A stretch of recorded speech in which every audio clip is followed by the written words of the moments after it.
তাই সেই উপদেশ দিতে গিয়ে তিনি বলছেন ব্রাহ্মণ উবাচ, অর্থাৎ জড়ভরত ব্রাহ্মণ গৃহে জন্মগ্রহণ করেছেন, তাই সেই ব্রাহ্মণ সেই জড়ভরত বলছেন ও কবিদঃ কবিদবাদ বদন বদস্যথ ন অতিবিদাং বরিষ্ঠ ন সুরয় হি ব্যবহারমেনং তত্তাবমর্ষেণ সহামনন্তি। ব্রহ্মজ্ঞ জড়ভরত বলছেন, হে রাজন, আপনি বিজ্ঞ মনে করছেন, কিন্তু বিজ্ঞদের মধ্যে শ্রেষ্ঠ ব্যক্তি কিন্তু আপনি নন। অভিজ্ঞ ব্যক্তি কখনো আপনার মতো প্রভু বৃত্ত অথবা জড় সুখ দুঃখের সম্পর্কের কথা বলেন না। এগুলো সব বাহ্যিক কার্যকলাপ। এই দুর্দশাপূর্ণ মানব জন্ম আমরা গ্রহণ করেছি। দুর্দশাপূর্ণ ভবসাগর পাড়ি দিতে হলে, মুক্ত হতে হলে, কৃষ্ণ ভক্ত হতে হবে। এবং জড়ভরত ভগবান শ্রীকৃষ্ণ এবং কপিল দেবের মতো মহাত্মাদের কাছ থেকে শিক্ষা গ্রহণ করতে হবে। তিনি বলছেন জড়ভরত, হে রাজন, যেভাবে আপনি নিজেকে একজন বিজ্ঞ বলে মনে করছেন, যদি জানতে হয়, যদি কিছু শিখতে হয়, হ্যাঁ, সক্রেটিস তো এক জায়গায় এক সময় বলছিলেন যে আমি এইটুকুই জানি যে আমি কিছুই জানি না। তো এই সংসারের মধ্যে জানবার শিক্ষার অনেকগুলো আছে, এবং বিশেষ করে এই ভক্তির পথে যখন কাউকে অগ্রসর হতে হয় তো তার অসীম সীমা নাই। তো আপনি কপিল মুনির কাছে চলেছেন, যেভাবে আপনি চলেছেন অহংকার নিয়ে, সেই অহংকার দিয়ে তো আপনি বিজ্ঞ পুরুষ নিজেকে মনে করে এইরকম তো আর কখনো আপনার শিক্ষা ভক্তির রাজ্যে সেটা তো হতে পারে না। তাই কপিল মুনির কাছে আপনি শিক্ষা গ্রহণ করতে চলেছেন, সে তো ভালো, কিন্তু যাওয়ার সময় শিক্ষার্থী হিসেবে আপনার কতগুলা জ্ঞান থাকা উচিত, গুণ থাকা উচিত। তথৈব এব রাজন উরুগার্হ মেধ বিতান বিদ্যরু বিজৃম্ভিতেষু ন বেদবাদেষু হি তত্ত্ববাদঃ প্রায়েণ শুদ্ধনো চোকর্তি সাধু। হে রাজন, প্রভু ভৃত্য, রাজা প্রজা ইত্যাদির প্রসঙ্গে যে কথা, তা কেবল জড়জাগতিক বিষয়ের কথা। যারা বেদ বিহিত জড় কার্যকলাপে আগ্রহী, তারা কেবল যজ্ঞ অনুষ্ঠান করে এবং জড়জাগতিক বিষয়ের প্রতি শ্রদ্ধালু থেকে সন্তুষ্ট থাকে। এই প্রকার ব্যক্তিদের অবশ্যই আধ্যাত্মিক উন্নতি হয় না। অল্প বুদ্ধি সম্পন্ন মানুষেরা বেদের আলংকারিক বাক্যের প্রতি অত্যন্ত আসক্ত, যাতে স্বর্গলোকে উন্নতি, উচ্চলোকে জন্ম এবং ঐশ্বর্য ভোগ ইত্যাদি কামনা বাসনার সহিত যে কর্মের বিধান রয়েছে, এইসব ইন্দ্রিয় সুখভোগ, ঐশ্বর্য ভোগ তারা লাভ করতে চান। তারা চান যখন উচ্চকুলে আমাদের জন্ম হয়েছে এবং আমরা ঐশ্বর্য পেয়েছি, তো এইগুলা নিয়ে তারা নিজেকে কি ভাবেন, একজন জ্ঞানী এবং গুণসম্পন্ন ব্যক্তি বলে ভেবে থাকে। কিন্তু প্রকৃতপক্ষে এই যে গুণসম্পন্ন, জ্ঞানী এবং ঐশ্বর্যশালী আমাদের জগতের মধ্যে যেটা দেখা যায়, এটা হচ্ছে জড় জাগতিক। এ পূর্ব জীবনের কর্মের জন্য আমরা এগুলা ভোগ করছি।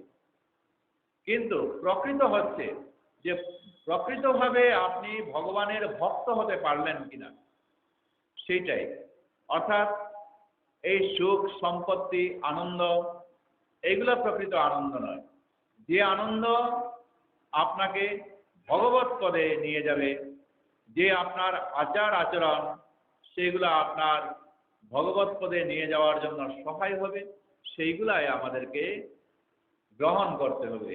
অন্ততপক্ষে বৈদিক শাস্ত্র এইগুলা নির্দেশ দিচ্ছে। বৈদিক নির্দেশ অনুসারে আমাদের যজ্ঞ অনুষ্ঠান করা হয়, কিন্তু সেই যজ্ঞের মধ্যে যে আমাদের যদি থাকে কামনা বাসনা, তাহলে কিন্তু সেটা হয় না। কারণ যজ্ঞের ফল অর্থাৎ ভগবত ভজনের যে ফল সেটা ভগবানই দিবেন। কারণ গীতায় তিনি অর্জুনকে উল্লেখ করেছেন, কর্মণ্যেবাধিকারস্তে মা ফলেষু কদাচন। তুমি এই সমস্ত কর্ম করতে থাকো হে অর্জুন, কিন্তু কর্মের ফলের আকাঙ্ক্ষা তুমি যেন কখনো না করো। তাই আমরা যে সমস্ত পুণ্য অর্জন করছি, সেই সমস্ত পুণ্য অর্জনের ফলে আমাদেরকে কেবল ওই স্বর্গ পর্যন্ত আমাদের স্থান, স্বর্গ প্রাপ্তি হয়। এইসব জড়জাগতিকে থেকে থেকে আমরা মনে করি কি যে আসলে আমাদের পুণ্য অর্জনের জন্য যজ্ঞ অনুষ্ঠান অন্যান্য বিহিত ব্যবস্থাগুলা এইগুলা আমরা করি। ভগবত উদ্দেশ্যে যেগুলা করা হয় সেগুলো তো ভালো, কিন্তু সেইগুলোর মধ্যে যদি কামনা বাসনা চাওয়া যদি হয়, তাহলে কিন্তু সেটা হয় না। কারণ ফল দেনেওয়ালা স্বয়ং ভগবান ঈশ্বর। গতিকে এই সমস্ত যদি আমরা করে থাকি তাতে পুণ্য অবশ্যই হবে। কারণ যজ্ঞ করলাম, পুণ্য অবশ্যই হবে, কিন্তু সেই পুণ্যটা আমাদেরকে স্বর্গ পর্যন্ত নিয়ে যাবে। আর সেই পুণ্য যখন ক্ষয় হয়ে যাবে, তখন আস্তে আস্তে সেটার পতন হয়ে যাবে। আবার 84 লক্ষ জনের মধ্যে আমাদের এই জীবকে, বিভিন্ন জীবের মধ্যে আমাদের পরিভ্রমণ চক্রবৎ পরিবর্তন, যে চক্রবৎ সেটা আমাদের ঘুরতে হবে। তাই তত্ত্ব উপলব্ধির স্তরে উন্নত হওয়া সত্ত্বেও যতক্ষণ পর্যন্ত না ভগবান বিষ্ণু বা বিষ্ণুর তত্ত্বের আরাধনা না হয়, ভগবানের আরাধনা করা হয় এবং ভগবানের কাছে আমাদেরকে ফল না চেয়ে কি চাইতে হবে, আমাদের ধন জন নাহি মাগি আমি কৃষ্ণ প্রেমে কাঙ্গালিনী। তাই ওই কেবল কৃষ্ণ প্রেম, ভগবত দাস্য এবং ধ্রুব যেরকম চেয়েছেন যে জন্ম জন্মান্তরের মধ্যে আমি যেন এই ভগবত ভক্তের সঙ্গ পেতে পারি, এইরকম তারা চেয়েছিলেন ভগবত ভক্ত। তো ভগবত ভক্তের সঙ্গের মাধ্যমে আমাদের এই ভগবত সাধনা এবং ভগবত ভজন সেটা উন্নত হয়ে থাকে। অল্প বুদ্ধি সম্পন্ন মানুষেরা তাদের সীমিত জ্ঞানের মাধ্যমে ভগবান, পরমাত্মা এবং ব্রহ্মকে তারা জানতে পারে না। আর বেদ অধ্যয়ন করার পরে পরম তত্ত্ব ভগবান সম্পর্কে তারা হৃদয়ঙ্গম করার মাধ্যমে যখন কেউ পরমেশ্বর ভগবানকে আদৌ আসল ভগবানকে যিনি পরমাত্মাকে যিনি জানতে পারেন, হয় তখনই তিনি পূর্ণ জ্ঞান লাভ করতে পারেন। তাই ভগবানকে লাভ করার জন্য আমাদের এইগুলোর মধ্যে একটুকু আমাদের সতর্ক হতে হবে যে পুণ্য জিনিস কি এবং স্বীকৃতি জিনিস কি, দুটোর মধ্যে তফাৎ আছে। ভালো ভালো কাজগুলা করলে আমাদের পুণ্য হবে, কিন্তু সেই পুণ্য সম্পর্কে আমাদের সাবধান থাকতে হবে। কেবল সেই পুণ্য আমাদের স্বর্গ পর্যন্ত আমাদের আরোহণ করিয়ে দিবে।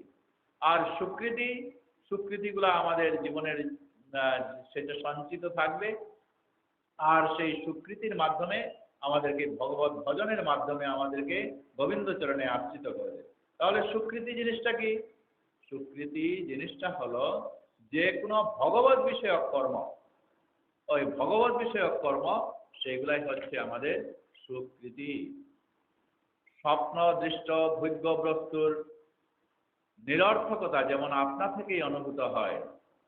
স্বপ্নে যেরকম আমরা ঘুমিয়ে থাকার পর স্বপ্ন দেখি, স্বপ্নতে তখন লাখ টাকা আমরা পেয়ে থাকি, এবং বাস্তবে যখন আমরা জাগরিত হয়ে থাকি, জেগে উঠি, তখন দেখা যায় সেই লাখ টাকা কোথায় কোথায় আমাদের ঘর বাড়ি দেখা সেই স্বপ্ন কোথায় সেটা চলে যায়, আদৌ আমরা সেটা পাই। এই জড়জগতের মধ্যে বৈদিক শাস্ত্র কেবল সেইটাই বুঝাতে চাইছে, যা নিয়ে আমরা ব্যস্ত আছি, যা কিছু ঐশ্বর্য, যা কিছু ধন সম্পদ, যা কিছু আমাদের পুণ্য, এই সব কিছু আমাদের স্বপ্নের মতো অলিক। তাই সেই স্বপ্নগুলা আমাদের জীবনকে মায়ার মধ্যে ধরে রেখেছে, মায়া দিয়ে আমাদের এই মায়া সুখ দিয়ে রেখেছে।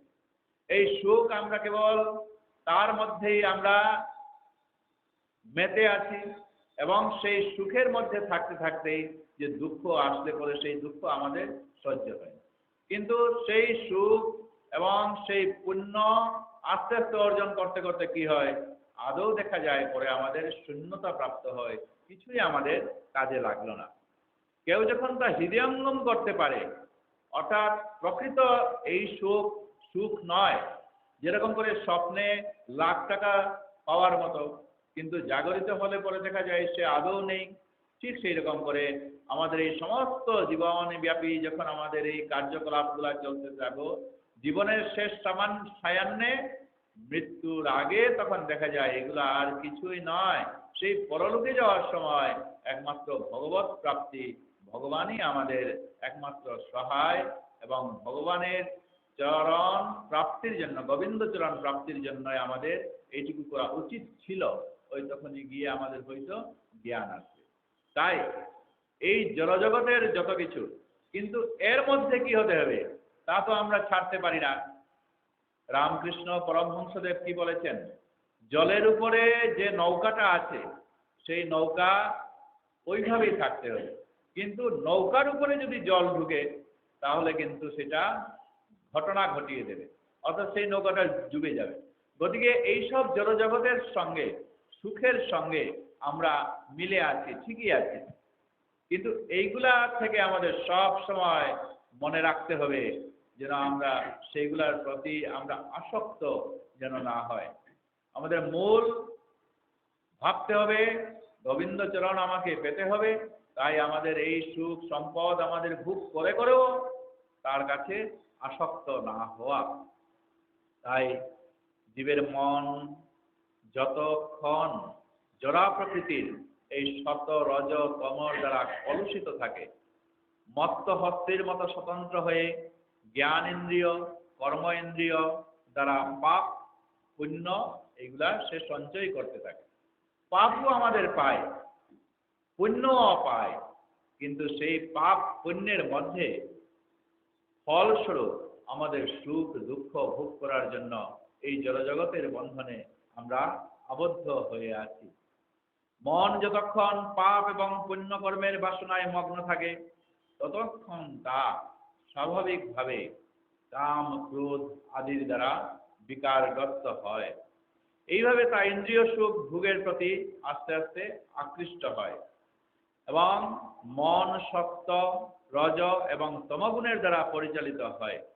তো আমাদের যে ইন্দ্রিয়গুলা পেয়েছি, সেই ইন্দ্রিয়গুলা চক্ষু, কর্ণ, নাসিকা, জিহ্বা, ত্বক, উপস্থ, পানি, পাদ, বায়ু, এইগুলাকে আমাদের সবসময় কি, ত্বক ত্বক যেমন চামড়া, চামড়ায় একটু দাঁত এসে গেল, সেই দাঁত সেটা চুলকাতে চুলকাতে আরাম লাগে, কিন্তু বাস্তবিক পক্ষে কি হবে, সেটা অতিরিক্ত প্রকারে যদি আমরা চুলকাই তাহলে আবার সেটা অঘটন ঘটাতে পারে। ঠিক সেই রকম আমাদের জ্ঞানেন্দ্রিয়, আমাদের চোখ, যত আমরা ভালো ভালো জিনিস দেখি না কেন, সেগুলার মধ্যে যদি খারাপ জিনিস প্রদর্শন করে, আবার খারাপ জিনিসের প্রতি দেখতে দেখতে মনটা ওইদিকে ধাবনা করে, এইগুলা আমাদেরকে স্বতন্ত্র করে রাখতে হবে, এই ইন্দ্রিয়গুলাকে বশীভূত করতে হবে। তো এই যে একাদশ ইন্দ্রিয়, এইগুলাকে এখন কি করতে হবে, কন্ট্রোল অর্থাৎ কাজে লাগাতে হবে। সেই কাজে লাগানোটা কি, একমাত্র আমাদের তার সুখ, ইন্দ্রিয় সুখ পাওয়ার জন্য তাকে ছেড়ে দেওয়া নয়, সে যেন আস্তে আস্তে কন্ট্রোলের মধ্যে থাকে, যাতে নিয়ন্ত্রিত হয়ে থাকে। জড়জাগতিক অস্তিত্বের অর্থ হচ্ছে সম্পূর্ণরূপে জড়া প্রকৃতির দ্বারা নিয়ন্ত্রিত হওয়া। জড়া প্রকৃতির আদেশ অঙ্গীকার করার কেন্দ্র। এইভাবে জীব বিভিন্ন প্রকারের শরীরে অনাদিকাল ধরে দেহ অন্তর ও আরেক দেহ সে ধারণ করে করে চলছে। কৃষ্ণ ভুলি সেই জীব অনাদি বহির্মুখ, অতএব মায়া তারে দেই সংসার সুখ। কৃষ্ণ তো ভুলে গেল, কিরকম ভুলবে না, কারণ সে 84 লক্ষ জনের আবর্তে সে পড়ে গেছে। বিভিন্ন জীব যখন হয়ে সে আসছে, ওই জীবগুলাতে সে কৃষ্ণ ভজন সাধন সেগুলা করতে পারে না। একমাত্র মানব জন্মে সেটা সম্ভব হচ্ছে। মানব জন্মে এসে সব ইন্দ্রিয় সুখ সে উপভোগ করছে, কিন্তু সেই সঙ্গে তার আলাদা একটা জ্ঞান আছে কি ভগবত ভজন সাধন। তাই মানবের একমাত্র এই যে হাতিয়ার ভগবত ভজন সাধন, সেইটা নিয়ে এই মায়াকে জয় করা। মায়ারচিত বন জীবকে আচ্ছন্ন করে বিভিন্ন জনিতে ভ্রমণ করায়, তাকে বলা হয় সংসার চক্র। এই সংসার চক্রের মধ্যে পড়ে আমরা বারবার পুনরপি জন্মং পুনরপি মরণং এইভাবে আমরা ঘুরতে আছি। মনের কারণে জীব জড়জগতের দুঃখ এবং সুখ ভোগ করে। জীবকে এইভাবে মোহ আচ্ছন্ন করে মন পাপ এবং পুণ্য কর্মের ফলসমূহ সৃষ্টি করে, এবং তার ফলে আত্মা জড়জগতের বন্ধনে আবদ্ধ হয়ে পড়ে। এই মায়ার সংসারে সে আবদ্ধ হয়ে পড়ে। এখন জানতে হবে, এবং বৈদিক শাস্ত্রগুলা বারবার এইগুলাকে সতর্ক করে দিচ্ছে যে মায়ায় যেন আবদ্ধ না হও, মায়ায় যেন আবদ্ধ না হও। মন জীবকে এই সংসারে বিভিন্ন জনিতে ভ্রমণ করাচ্ছে।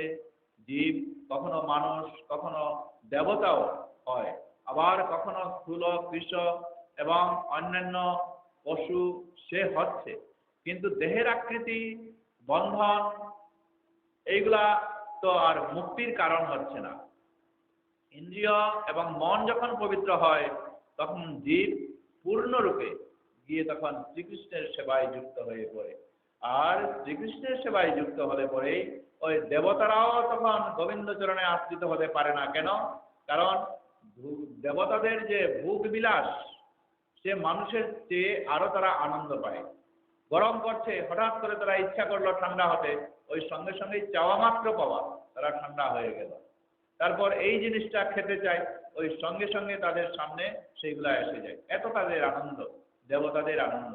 কিন্তু সেই আনন্দ তারা সুখ ভোগ করতে পারে, আর সেই আনন্দের মধ্যেই তারা মজে আছে।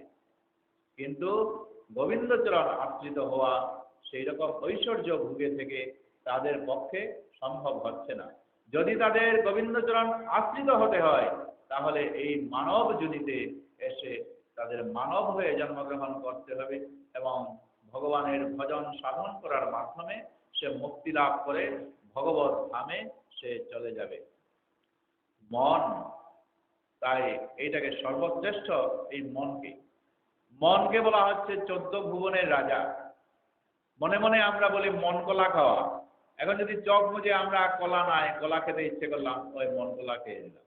এখন যদি আমরা চোখ বুঝে যদি আমেরিকা শহরে আমরা ঘুরতে যাই, বাতাসের আগে আগে মনটা সেখানে দৌড়াবে। আর চোখ বুঝে এই আমেরিকার শহরে আমরা ঘুরছি, এইরকম মন করলে মন সেই রকম করে ঘুরতে থাকে।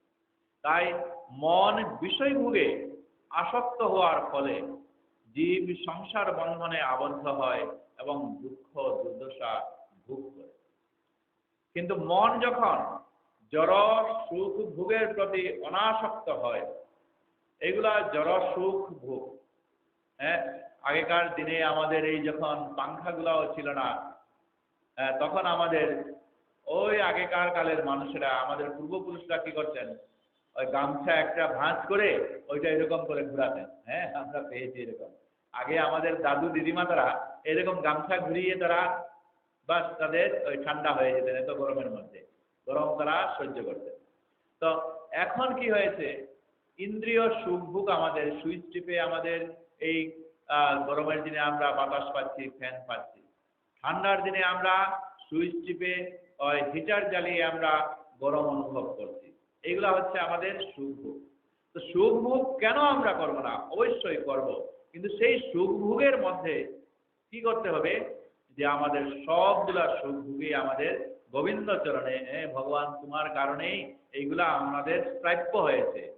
হ্যাঁ, গোবিন্দর কাছে সেগুলা সব সমর্পণ করে গোবিন্দর সেবায় লাগিয়ে ওই গোবিন্দ স্মরণ করে করে আমরা সেই সুখটা উপলব্ধি করব। মন যখন ইন্দ্রিয় সুখ ভোগের প্রতি আসক্ত থাকে, তখন তা দুঃখ দুর্দশার কারণ হয়। আবার মন যখন বিষয় বাসনা থেকে মুক্ত হয়, বিষয় বাসনা কি, যদি আমাদের হঠাৎ করে কারেন্ট চলে যায়, আমরা তখন অস্বস্তিতে পড়ে, আরে চলে গেল তো গেল, যাক ভগবানের সব লীলা, মাঝে আমাদেরকে আনন্দ দিলেন তিনি, আবার ভগবান কখনো কখনো আমাদেরকে নিরানন্দ দিচ্ছেন। তো সেইটুকু মেনে নেওয়া, অর্থাৎ সেই বিষয়, অর্থাৎ সেই বাসনা, সেই আনন্দ থেকে আমরা বিরত হলাম, সেই বাসনার প্রতিও আমাদের সেটা সহ্য করা যাবে। এটাকে ইংরেজিতে বলা হয় survival of the fittest. Survival of the fittest জিনিসটা কি? গরমের মধ্যেও আপনি সহ্য করতে পারলেন, ঠান্ডা যখন আছে সেখানেও যদি আপনি সহ্য করতে পারেন, তো ব্যাস আপনি সেখানে বেঁচে যেতে পারবেন। কাশ্মীরে গিয়ে প্রচন্ড ঠান্ডায় লাদাখ অঞ্চলে যারা লোক আছে, ওদেরকে যদি এইখানে নিয়ে আসা হয়, তাহলে তারা এই সামান্য গরমটা তারা সহ্য করতে পারবেন। আমাদের কাছে এটা সামান্য, কিন্তু তারা এইটা সহ্য করতে না পেরে কেউ কেউ মারা যাবে। আমাদের একক অঞ্চলের লোক, তাদেরকে যদি ওইখানে নিয়ে যাওয়া যায়, বা বিষুব অঞ্চলের লোকের ওইখানে যদি বাসস্থানে যদি নিয়ে যাওয়া যায়, আমরা সহ্য করতে পারবো। আমাদের এখানে কি গরম! যখন জুলাই আগস্ট মাসে গরমটা হয়, রাধাকুণ্ডে গিয়ে দেখেন, দিল্লিতে গিয়ে দেখেন, রাজস্থানে গিয়ে দেখেন, এগুলো অসহ্য। কখনো কখনো রাজস্থানে লু বলে একটা বাতাস সেগুলা বেরিয়ে থাকে, আর ওইগুলা যদি শরীরের মধ্যে লাগে তাহলে ফুসকা উঠে যায়। তাই ওই অঞ্চলের লোকজন কি করে, ওই একদম পুরা হাত ভর্তি পাজামা, মুখ টুক বন্ধ করে তারা এগুলা কাজকর্ম দিব্যিসে তারা এগুলা করে থাকে। কিন্তু আমাদের অঞ্চলের মানুষগুলা ওইখানে গিয়ে সহ্য করতে পারবে না। তো যদি সহ্য করতে পারে, ওই সেই একমাত্র ফিটেস্ট, সেইখানে সে উপযুক্ত হয়ে গেছে। কিন্তু আমরা পারি না, গতিকে আমাদের পতনটা নিশ্চিত। তো সুখ দুঃখ চক্রবৎ পরিবর্তনতে, যখন সুখ আসবে তখন আমাদের সামনে কিন্তু দুঃখ আসবে, দুঃখটা একসময় আমাদের ভুগতেই হবে। তাই এই সুখের সময়ে আমাদেরকে কি করতে হবে? তখন সামনে দুঃখ আছে, এই দুঃখটা জেনে এই সুখটা মাইল্ডলি, অর্থাৎ আমাদের সাধারণভাবে সেটাকে গ্রহণ করতে হবে। যখন বাল্মীকি মুনি ভগবান রামচন্দ্রের কথা তিনি লেখতে যাবেন, তখন এমন এক চরিত্রকে তিনি কল্পনা করছেন। রবীন্দ্রনাথের একটা কবিতায় সেটা উল্লেখ আছে, মহৈশ্বর্যে আছে নম্র, মহাদৈন্যে কে হয়নি নত, বিপদে কে আছে ভয়ে, সম্পদে কে একান্ত নির্ভীক। সম্পদে কে আছে ভয়ে, বিপদে কে একান্ত নির্ভীক। বিপদ যখন আমাদের এসে থাকে তখন আমাদের ভয় তো স্বাভাবিক হবেই। হ্যাঁ, তো ভয়, সেইখানে তিনি যেন নির্ভীক থাকেন, এমন এক চরিত্র। রবীন্দ্রনাথের অন্য একটা কবিতায় আছে, বিপদে মরে রক্ষা করো, এ নহে মর প্রার্থনা, বিপদে আমি না যেন করি ভয়। বিপদ তো আসবে, বিপদ আসুক না কেন, কিন্তু ওই বিপদ যখন আসবে তখন আমি যেন আর ভয় না করি, নির্ভীক হয়ে থাকে। সম্পদে কে আছে ভয়ে, বিরাট ঐশ্বর্যের ধনশালী হয়ে গেল, তোয়াক্কা না করে সে চলছে না, তবুও কি সে ভয় ভয় করে থাকে, কখনো কি হবে, এই কারণে সে সতর্ক থাকে। মহা ঐশ্বর্যে আছে নম্র, এত তার সবগুলা পেয়ে যাচ্ছে, কিন্তু সেখানে তার কিচ্ছু বিন্দু মাত্র তার প্রকাশ করছে না, সে নম্র। মহাদৈন্যে কে হয়নি নত, তার দীনতা গরিবতা অতি বেশি হয়ে গেছে, কিন্তু তবুও কি দারিদ্রতা অন্যকে দেখাচ্ছে না। এইরকম একজন তিনি চরিত্রকে চাইছিলেন। বাল্মীকি মুনি তার রামায়ণ চরিত্রে ওই চরিত্রকে উপস্থাপনা করার জন্য মর্যাদা সম্পন্ন পুরুষোত্তম সেই লোককে তিনি চাইছিলেন। কাকে এরকম করে তিনি করবেন? রামচন্দ্র মর্যাদা পুরুষোত্তম, ওই রামচন্দ্রের চরিত্রে সেইগুলা তিনি দর্শিয়েছিলেন। তো আমাদের এইখানেও এই কৃষ্ণ ভাবনায় আমাদের এইটাই উল্লেখ করছে, মন যখন বিষয় বাসনা থেকে মুক্ত হয় তখন কৃষ্ণ ভাবনার দীপ্তি প্রকাশ পায়। তো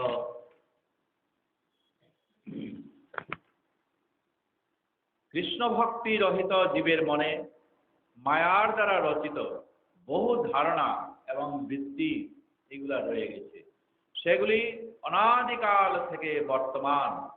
কখনো কখনো সেগুলি জাগৃত অবস্থায় প্রকাশিত হয়, আবার কখনো স্বপ্ন অবস্থায়, কিন্তু সুষুপ্তি ও সমাধি অবস্থায় সেগুলি তিরোহিত হয়।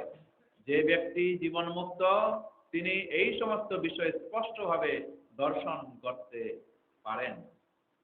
তো দেখা যায় জীব নিত্যবদ্ধ এবং নিত্য মুক্ত দুই প্রকারের তিনি এখানে উল্লেখ করছেন। অর্থাৎ রহুগণের কাছে জড়ভরত এখন উপদেশ দিচ্ছেন।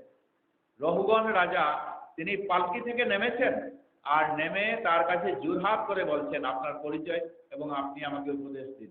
যেগুলা আপনি কথা বললেন সেগুলোর মধ্যে আপনি একজন বিজ্ঞ, আপনার পয়সা দেখে আমি মনে করছি আপনি বিজ্ঞ ব্রাহ্মণ, আমাকে উপদেশ দিন। ওই উপদেশগুলা তিনি দিচ্ছেন। জীবাত্মা দুই প্রকারের হয়ে থাকে। জীবাত্মা কি? প্রত্যেক জীবের কাছে পরমাত্মা অর্থাৎ ভগবান সেখানে ভর করে আছেন। আর সেই জীব আত্মা দুই প্রকারের, একটা নিত্যবদ্ধ এবং আরেকজন নিত্য মুক্ত। নিত্য মুক্ত জীবাত্মারা চিৎ জগতে বা বৈকুণ্ঠ জগতে অবস্থান করেন এবং তারা কখনো জড়জগতে পতিত হন না। নিত্য মুক্ত সবসময় কি তারা এই সমস্ত জড়জগতের প্রতি তারা আসক্ত নয়। তাই তারা তাদের স্থান কোনখানে হবে? ওই ভগবানের সঙ্গে তাদের স্থানটা হয়ে যাবে।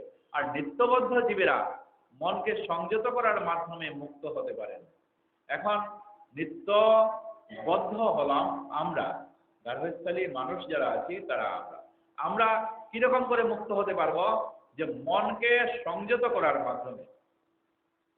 মনকে সংযত করা, যা কিছু খারাপ সেই খারাপ জিনিসটা আমাকে বুঝতে হবে, যা কিছু ভালো সেই ভালো জিনিসটা, যা কিছু পুণ্য, যা কিছু স্বীকৃতি সেই স্বীকৃতি পুণ্য খারাপ এইগুলা যখন আমরা বুঝতে পারবো, তো প্রকৃত স্বীকৃতি সেই স্বীকৃতি জিনিসের প্রতি আমাদের মনকে ধাবমান করতে হবে। তাই তিনি নিজেকে পবিত্র করার চেষ্টা করার মাধ্যমে ভগবত ধামে ফিরে যেতে পারেন। নিত্যবদ্ধ জীব নিত্যকাল বদ্ধ অবস্থায় রয়েছে, কারণ সে তার মনের দ্বারা নিয়ন্ত্রিত। নিদ্রিত অবস্থা এবং জাগ্রত অবস্থার মধ্যে বদ্ধ এবং মুক্ত অবস্থার তুলনা করা যায়। নিদ্রিত অবস্থায় কখনো কখনো আমরা ভালো ভালো স্বপ্নগুলা দেখি। কেন ভালো ভালো স্বপ্নগুলা দেখি? দেখবেন কখনো কখনো উন্নত পুরুষদের সঙ্গে, কখনো কখনো দেবকার্যে আপনি লিপ্ত হচ্ছেন, কখনো কখনো ভাগবতে আপনি বসে আছেন, কখনো কখনো সব সময় আপনি দেবতার সেই স্থানে আপনি চলে যাচ্ছেন। কেন যাচ্ছেন? কারণ এত কাল ধরে ধরে আমাদের এই কত জন্ম কত জুনি আমরা জন্মগ্রহণ করেছি, সেইগুলো আমাদের স্মরণ হয় না, কিন্তু হঠাৎ কোনো এক সময় আমাদের সেটা স্মরণে আসে, আর সেই স্মরণটা স্বপ্নের মধ্যে সেটা জেগে ওঠে। হয়তো কোনো এক কালে আমরা এরকম ভাগবত শুনতাম, কোনো এক কালে তখন ওই ব্রাহ্মণের সেবা করতাম, সেগুলা দেখবেন কখনো কখনো সেগুলা হঠাৎ করে সেই স্বপ্নগুলা আসছে। আমরা যখন নিরলে বসি এবং কোনো সঙ্গে বসি, তখন হঠাৎ হঠাৎ ওই পূর্ব বহুকাল আগের কথাগুলা, বাল্যকালের কথাগুলা সেগুলো আমাদের মাঝে মাঝে জেগে ওঠে। ওই 30-40 বছর আগের কথা, অনেক অনেক আগের কথা এবং 50 বছর আগের কথা, বাল্যকালের কথাগুলা মাঝে মাঝে হঠাৎ করে আমাদেরকে নাড়া দেয়। সেই কাল তো আমরা প্রত্যেকেই সেগুলা কাটিয়েছি, কিন্তু কোনো এক শিশুকে যখন আমরা তুলে নেই, কোনো এক শিশুর চাঞ্চল্য দেখে তখন আমাদের সেই বাল্যকালের কথাগুলা আমাদের মনে আসে। ঠিক সেই রকম করে ফেলে আসা বিভিন্ন যে জুনি, কত কাল যে আমরা কাটিয়েছি, সেগুলা স্বপ্নের মতো হঠাৎ করে একবার এসে আমাদের কাছে দেখা দেয়। জাগ্রত অবস্থার মধ্যে না হলেও স্বপ্নে আমাদের সেগুলা দেখা দেয়। তো তাই আমরা ভগবানের শাশ্বত বিভিন্ন অংশরূপে এককালে আমরা ছিলাম, আর সেই কারণে এই জড়জগতেও কৃষ্ণের সেবায় আমরা যুক্ত হতে পারি এবং যুক্ত হয়েছিলাম। কেউ যদি শ্রীকৃষ্ণের সেবা গ্রহণ করেন, তাহলে তিনি জড়জগতের বদ্ধ অবস্থায় রয়েছেন বলে মনে হলেও তিনি মুক্ত। কি বলছেন? যে এখন আমরা গার্হস্থ্যলী ধর্মে আছি, এই গার্হস্থ্য ধর্মের থেকে থেকে যদি ভগবানের সেবায়, সেই ভগবানের সেবা আমাদের কম হতেও পারে, বেশি হতেও পারে। তাই আমরা আগে একবার উল্লেখ করলাম নিবৃত্তি মার্গ এবং প্রবৃত্তি মার্গ। নিবৃত্তি মার্গ কি? যেই ঘর সংসার তারা আর করবেন না, এই বলে সাধু সন্ন্যাসীরা তারা বিয়ে শাদী না করে সোজাসুজি ভগবত সাধনে তারা লেগে গেছেন। কিন্তু আমরা এই ঘর সংসার করে মাঝে মাঝে সম্ভব হলে গীতা পাঠ করি, ভাগবত পাঠ করি, গীতা পাঠ শুনি, ভাগবত পাঠ শুনি, ভগবত ভজন সাধন যা কিছু পারি সেইগুলা আমরা করি। তো এইগুলা যে সেবা, শ্রীকৃষ্ণের সেবা আমাদের প্রকারান্তরে হচ্ছে। তাই এই যে সেবাগুলা হচ্ছে, ভাগবতে বলছেন যে আমাদের জড়জগতের মধ্যে আবদ্ধ থাকলেও কিন্তু আমাদের মনটা ওই সময়ের জন্য মুক্ত হয়ে যাচ্ছে। আর ওই সময়গুলো যদি আমরা বাড়িয়ে দেই তাহলে আমাদের ওই মনটা মুক্ত হওয়াটা বেশি করে হয়ে গেল। কেউ যদি মনে করেন তার একমাত্র কর্তব্য হচ্ছে শ্রীকৃষ্ণের সেবা করা, তাহলে তিনি যে অবস্থাতেই থাকুন না কেন তাকে মুক্ত বলে বিবেচনা করতে হবে। শ্রীকৃষ্ণের সেবা কিরকম? এই তো ভাগবত পাঠ শোনার মাধ্যমে, ভগবত ভজন সাধন করার মাধ্যমে, কৃষ্ণ সেবার করার মাধ্যমে, ভগবত ভক্ত সেবার করার মাধ্যমে এইগুলা আমাদের। তো আমাদের দেহ এটাকে ক্ষেত্রজ্ঞ, অর্থাৎ আমাদের দেহটাকে যখন গীতায় ধৃতরাষ্ট্র সঞ্জয়কে জিজ্ঞেস করছিলেন, প্রথম সেই শ্লোকটা স্মরণ করুন। ধর্মক্ষেত্রে কুরুক্ষেত্রে সমবেতায়োৎসব মামকা পাণ্ডবশ্চৈব কিম অকুর্বত সঞ্জয়। তিনি প্রথমেই সঞ্জয়কে জিজ্ঞেস করছেন, হে সঞ্জয়, এই ধর্মক্ষেত্র এবং কুরুক্ষেত্রের মধ্যে, ধর্মক্ষেত্র কুরুক্ষেত্র দুইটা ক্ষেত্রের কথা তিনি এখানে উল্লেখ করছেন। কুরুক্ষেত্র সে তো ওই আছে দিল্লির পাশে, কুরুক্ষেত্র একটা জায়গা, হরিয়ানার পাশে সেটা ভৌগোলিকভাবে সেই জায়গাটা আছে, কুরুক্ষেত্র ধাম। সেখানে যুদ্ধ হয়েছিল, কুরু রাজা সেখানে যজ্ঞ করেছিলেন এবং দেবতারা সেখানে এসেছিলেন। সেই কারণে সেই জায়গাটা পুণ্য একটা ভূমি, সেইখানে যদি যুদ্ধ করার জন্য সেই জায়গাটা বেছে নেওয়া হয়েছে। প্রত্যেক জিনিসেই আমাদের বৈদিক আশ্রয়ে সেগুলা করে থাকা হয়। যুদ্ধরূপ যে সেখানে যুদ্ধ রূপ যে বিভিন্ন বিভীষিকা সেখানে হতে চলেছে, সেই যে কৌরব পক্ষ পাণ্ডব পক্ষ যেখানে যুদ্ধ করবে, যারা যুদ্ধে শহীদ হবেন, মারা যাবেন, তাদেরও সেই জায়গার গুণে তারা যেন স্বর্গপ্রাপ্তি হয়, সেই কারণে সেই জায়গাটা বেছে নেওয়া হয়। কিন্তু তার আগে মহামণি বেদব্যাস কৌশলে সেটাতে বলছেন যে সেই জায়গাটা ধর্মক্ষেত্র। তাই কুরুক্ষেত্রের আগে সেই জায়গাটা উল্লেখ করছেন ধর্মক্ষেত্র। ধর্মক্ষেত্র এই কারণে, তো আমাদের এই যে শরীরটা, ইদম শরীরম, আমাদের এই যে শরীরটা এইটাই হচ্ছে আমাদের কুরুক্ষেত্র এবং ধর্মক্ষেত্র। একই শরীর কিন্তু ক্ষেত্র দুই প্রকারের। কিরকম? যখন আমাদের মনে হিংসা নিন্দা প্রবৃত্তিগুলা জেগে ওঠে, তখন আমাদের সেই দেহটা হয়ে যায় কুরুক্ষেত্র। কাউকে যদি আমরা হিংসা করি, কোনো জীব অন্য জীবকে যখন হিংসা করে তখন সে আক্রমণ করে, দেশ হিংসা নিন্দা পরনিন্দা পরচর্চা এগুলো যখন আমাদের মনে জাগৃত হয়, তখন আমাদের এই ক্ষেত্র দেহটা এটা কুরুক্ষেত্র হয়ে যায়। আবার যখন প্রেম প্রীতি ভালোবাসা নিয়ে অন্যকে সহায় করার, অন্যকে ভক্তি করার যখন মনের বাসনা জেগে ওঠে, তখন এই দেহের মধ্যে ধর্মক্ষেত্র জাগরিত হয়। একই দেহ কিন্তু ক্ষেত্র দুইটা, এক ধর্মক্ষেত্র এবং আরেক দেহ হচ্ছে কুরুক্ষেত্র। তো সেইভাবে আমাদের এই দেহের মধ্যে অব্যক্ত রূপে সেই জিনিসটা আমাদের অবস্থান করছে। তো এই ক্ষেত্রের মধ্যেই, দেহের মধ্যেই সেই সব কিছু রয়ে গেছে। তাই ধর্মক্ষেত্রটাকে যদি আমাদের বাড়ানো যায়, প্রেম প্রীতি ভালোবাসা ভক্তি সেইগুলো যদি আমাদের বাড়ানো যায়, তাহলে আমাদের এই ধর্মক্ষেত্রটা মুক্ত হয়ে যায়। হে রাজা রঘুগণ, দেহধারী বদ্ধ জীব যতক্ষণ পর্যন্ত জড় সুখ ভোগের কলস থেকে মুক্ত না হয় এবং তার 6টি শত্রুকে জয় করে আত্মজ্ঞান জাগরিত করার মাধ্যমে আত্মতত্ত্ব অবগত না হয়, ততক্ষণ পর্যন্ত তাকে এই জড় জগতে বিভিন্ন যোনিতে জন্মগ্রহণ করতে হয়। তাই রাজা রঘুগণকে জলভরত উপদেশ দিচ্ছেন যে সুখ ভোগের কলুষতা থেকে মুক্ত যদি হতে না পারা যায় এবং 6টা শত্রু, এই শত্রু আমাদের যে রিপুগুলা আছে এইগুলা যদি আমাদেরকে কাম ক্রোধ লোভ মোহ মদ মাৎসর্য এইগুলাকে যদি আমরা জয় করতে না পারি, আত্মতত্ত্ব যদি আমাদেরকে জাগরিত করতে না পারি, তাহলে কি হবে? আমাদের এই জড়জগতে বারবার বিভিন্ন যোনিতে আমাদের জন্মগ্রহণ করতে হবে। তো সেইটাই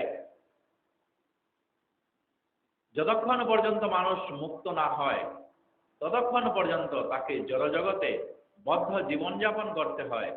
তাই মনুষ্য জীবনের উদ্দেশ্য হচ্ছে এই সমস্ত ভ্রান্তি দূর করা। তা যদি না করা হয় তাহলে জন্ম মৃত্যুর চক্রে নানা রকম জাগতিক দুঃখ কষ্ট আমাদের ভোগ করতে হয়। তো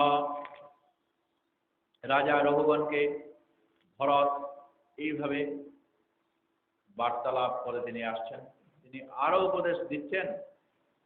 রঘুগণ এইবার এই কথাগুলা শুনে বলছেন, হে অবধূত, ভরতকে বলছেন, আপনি ভগবান থেকে অভিন্ন।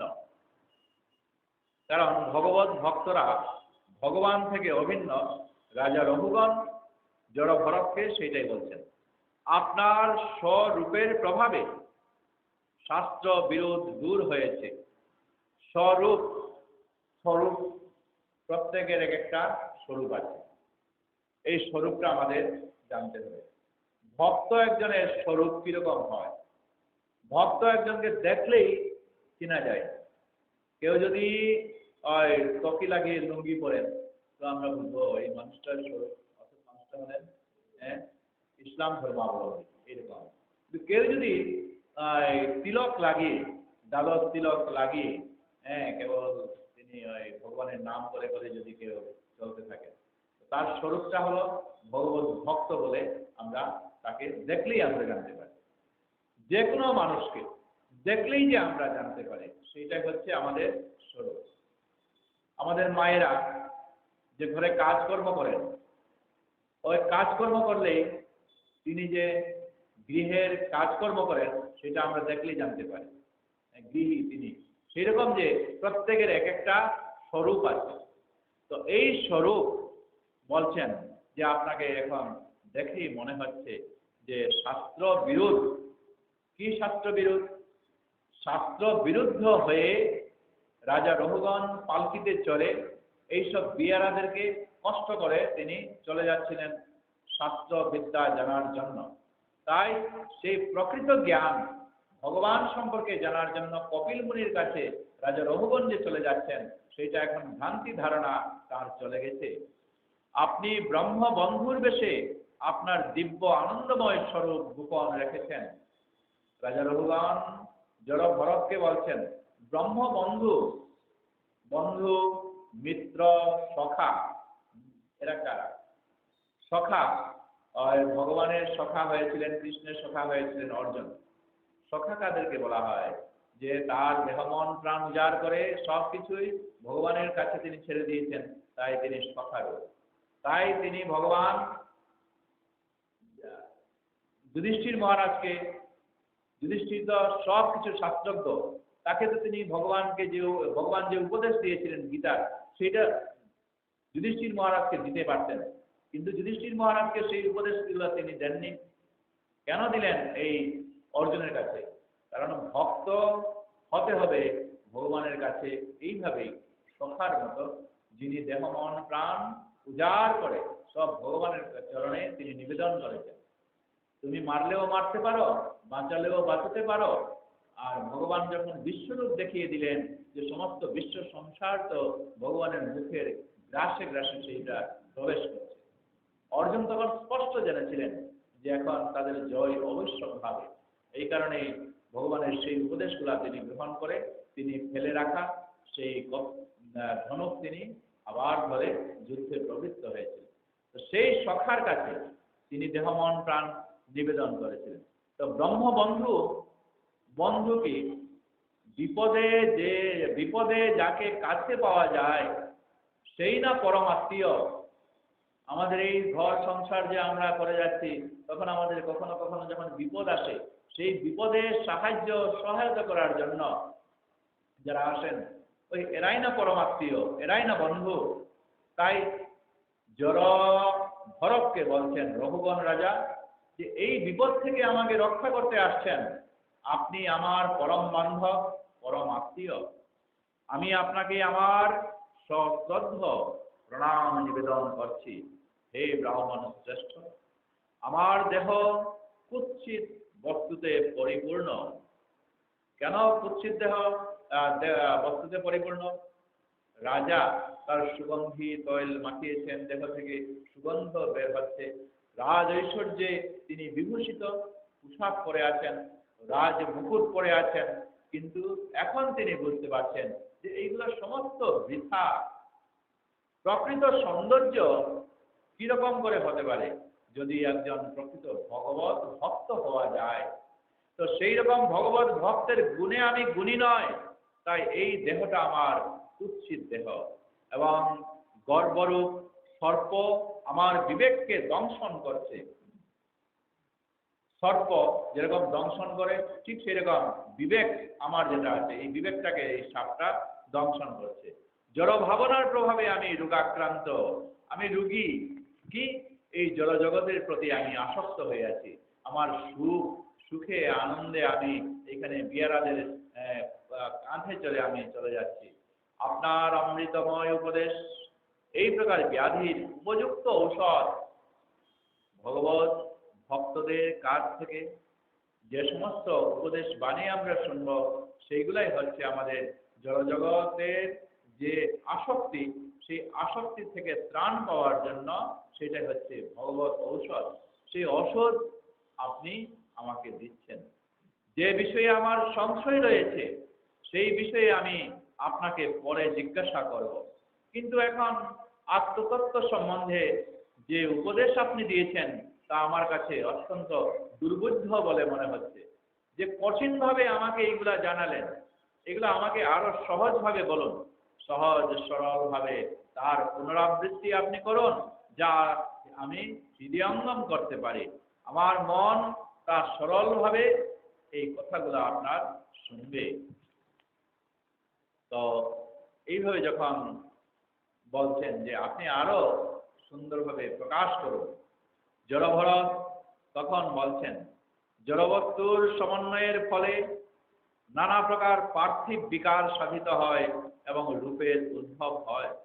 কোনো কারণে তারা ভূপৃষ্ঠে বিচরণ করে এবং শিবিকা বাহক ইত্যাদি নামে পরিচিত হয়।